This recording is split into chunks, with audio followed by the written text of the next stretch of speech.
नाज़रीन, 46 बरस कबल आज ही के दिन जनरल मोहम्मद ज़िया-उल हक ने इक़्तिदार पर शब खून मारा और ज़ुल्फ़िकार अली भुट्टो को हिरासत पे ले लिया, जो पाकिस्तान के वज़ीर आज़म थे। उसके बाद तकरीबन कोई पौने 2 साल के बाद एक मुतनाज़ा कत्ल के एक मुतनाज़ा मुकदमे में उन्हें रावलपिंडी की जो मशहूर जेल है उसमें फांसी दे दी गई। लेकिन 46 साल गुजरने के बावजूद हमने देखा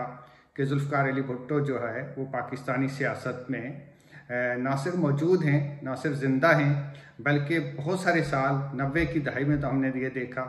कि सारी सियासत जो है वो ज़ुल्फ़िकार अली भुट्टो के इर्द गिर्द ही घूमा करती थी। आज भी अगर आप देखेंगे तो सिंध में उनकी हुकूमत है गुज़श्ता 15 साल से पीपल्स पार्टी और भुट्टो ख़ानदान की, और भुट्टो ख़ानदान वफाक में भी हुकूमत में शरीक है, आज भी शरीक है।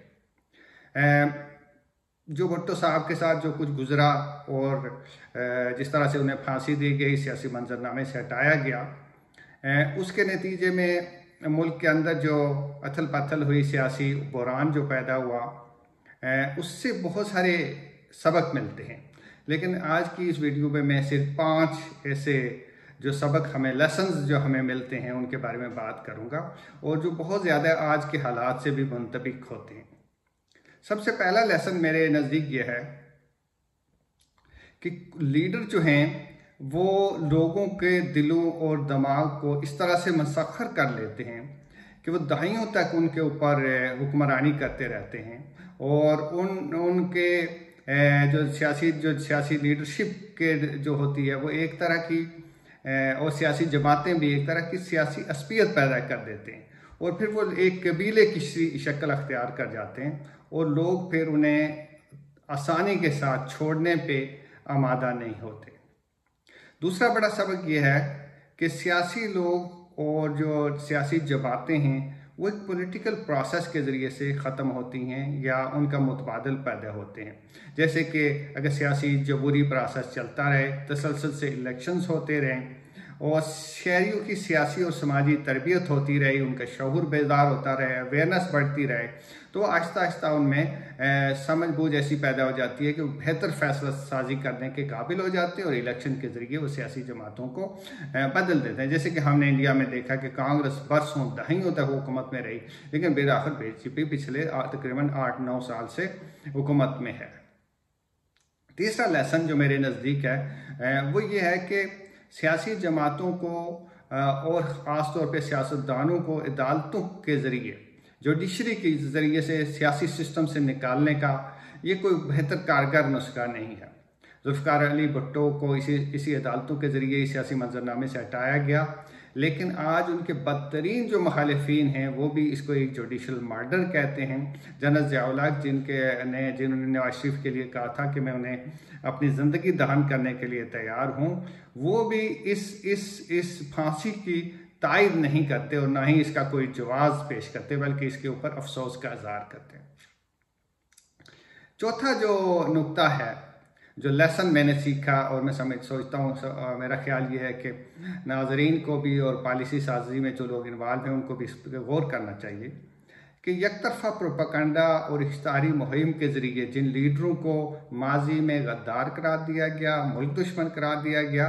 उनकी पजीराई में कोई कमी नहीं आई। हमने भुट्टो साहब की एक मिसाल जैसे मैंने आपसे जिक्र किया, आज भी कराची से लेके खैबर तक भुट्टो जो है उसके चाहने वाले, उनसे मोहब्बत करने वाले मौजूद हैं। लेकिन जनरल ज़िया-उल हक और जिस जुडिशरी ने उन्हें इस सारे सिस्टम से निकाला था और उन्हें फांसी के फंदे तक पहुँचाया था, उनका कोई नाम लेवा मौजूद नहीं है। पांचवा जो सबसे अहम नुकता है और लेसन है, उस पर गौर करने की ज़रूरत है कि भुट्टो साहब को फांसी दे दी गई, उनके साथियों को जेलों में डाल दिया गया। बेनज़ीर भुट्टो साहबा ने नुसरत भुट्टो के साथ बहुत लंबा अर्सा तक उन्होंने जेल और नज़रबंदी काटी। उनके साथियों को ज़ोर ज़बरदस्ती जो है पीपल्स पार्टी छोड़ने पर मजबूर किया गया।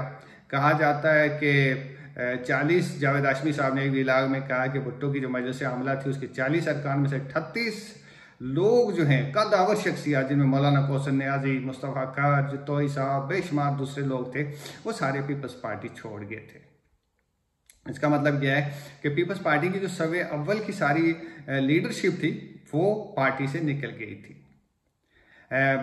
पाकिस्तान में जैसे हम देखते हैं परवेज खटक की तरह मुस्तफा जरदोई ने पीपल्स पार्टी को छोड़ दिया था, और उस्मान बुज़दार की तरह जो है वो मुस्तफा खर ने भी पीपल्स पार्टी की पीठ में छुरा घोंपा था। लेकिन ये सारी जो मैं कहानी जो मैंने आपको सुनाई है, ये 5 लेसन जो मैंने आपको बताए, उनको बताने का मकसद ये था कि नाकाम जो तजर्बात हैं उनको दोहराने के नतीजे में कोई मुस्बत नतीजे की तवक्को नहीं रखनी चाहिए। 0 जमा 0 हमेशा उसका नतीजा 0 ही निकलता है। इसलिए वो पॉलिसीज़ जो नाकाम हो गई हैं उन्हें दोबारा ये समझना कि वो आज के हालात में कामयाब हो जाएंगी, ये बहुत ही मुझे नामुमकिन नज़र आता है। इसे मैं कहना ये चाहता हूँ कि मुल्क में जो अभी जो सियासी इंतकाम का एक माहौल है और ज़ोर ज़बरदस्ती सियासी जो पार्टियाँ तब्दील करवाई जा रही हैं, किसी पार्टी को डिसमेंटल करा जा रहा है, कुछ नई पार्टियाँ खड़ी की जा रही हैं, ये सिलसिला जो है ये पाकिस्तान को कहीं भी नहीं ले जाएगा और ना ही हमारे सियासी निज़ाम को मजबूत होने देगा। चूँकि आज 5 जुलाई है और आज ही के दिन ज़िया उल हक ने भुट्टो साहब को इक़्तिदार से माज़ूल किया था, तो मैं आखिरी 2 बातें आपसे कहना चाहता हूँ कि इस हवाले से कि भुट्टो साहब के और उस वक्त का जो PNA था उसके दरमियान मुज़ाकरात हतमी शक्ल अख्तियार कर चुके थे और अगले 1 आध दिन में प्रेस कॉन्फ्रेंस के जरिए इसका ऐलान भी हो जाना था इस माहे का, और फिर एक नई इलेक्शन की तरफ मुल्क चला जाता। लेकिन ज़िया उल हक ने रातों रात मार्शल लॉ नाफिज करके एक जो जमहूरी प्रोसेस था उसको सबूताज किया। इस हवाले से बहुत अच्छी किताबें 2-3 किताबें ऐसी हैं जिनका मैं यहाँ जिक्र करना चाहता हूँ। मौलाना कौसर नियाज़ी जो सारे प्रोसेस का इस अमल का हिस्सा थे, उन्होंने लाइन कट गई के नाम से एक किताब लिखी है जो बड़ी अच्छी किताब है। उसमें वो सारी डिटेल्स हैं और ख़ास तौर पे भुट्टो का या पीपल्स पार्टी का जो पर्सपेक्टिव हो सकता है वो उसमें मौजूद है। दूसरी किताब प्रोफेसर गफूर अहमद साहब की है जिसका नाम है फिर मार्शल लॉ आ गया, ये जंग पब्लिशर ने छापी थी।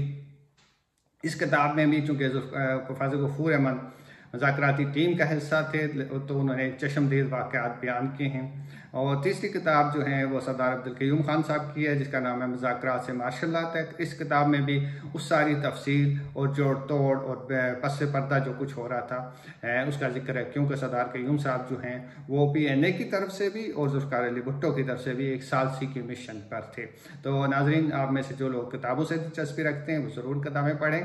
और जो लोग व्लॉग से दिलचस्पी रखते हैं वो उनसे गुजारिश है कि वो मेरा YouTube चैनल जो है सब्सक्राइब करें, बेल आइकन दबाएं ताकि आपको नई और ताज़ा तरीन जो है अपडेट्स और वीडियो और व्लॉग्स मिलते रहें। बहुत बहुत शुक्रिया।